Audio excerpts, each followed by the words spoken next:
যিহেতু ঐতিহাসিক ঘোষণা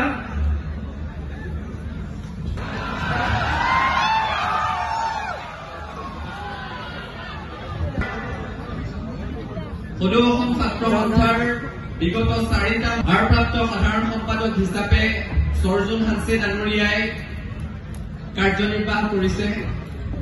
আমাৰ 5গৰাকী সহকাৰী সাধাৰণ সম্পাদক আছে, তাৰে এগৰাকী সৰ্জুন হানছে ডাঙৰীয়া।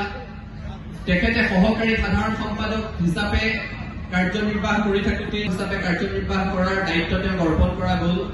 তেওঁ 4টা মাহ সুকলমে ভাৰপ্ৰাপ্ত সাধাৰণ সম্পাদক হিচাপে কাৰ্যনিৰ্বাহ কৰাৰ পিছত আজি তেখেতৰ কাৰ্যকালৰ অন্ত পৰিছে আৰু এতিয়াৰ পৰা সৰ্জুন হানছে ডাঙৰীয়াই সদৌ অসম ছাত্ৰ সন্থাৰ উপসভাপতি হিচাপে কাৰ্যনিৰ্বাহ কৰিব।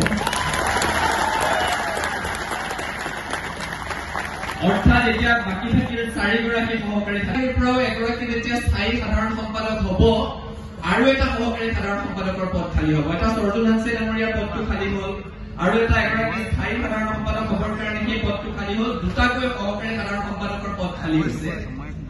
সেই সহকাৰী সাধাৰণ সম্পাদকৰ পদ দুটাত সমৰ গোহাঁই ডাঙৰীয়া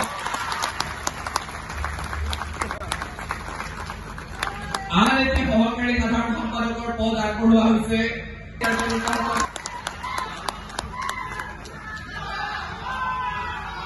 অলোকজ্যোতি ভূঞাক আজিৰ পৰা সহকাৰী সাধাৰণ সম্পাদক হিচাপে কাৰ্যনিৰ্বাহ কৰিব। গতিকে মহাবিদ্যালয়ৰ সাধাৰণ সম্পাদক, গুৱাহাটী বিশ্ববিদ্যালয়ৰ সাধাৰণ সম্পাদক, গুৱাহাটী বিশ্ববিদ্যালয়ৰ আশুগোটক প্ৰতিনিধিত্ব কৰি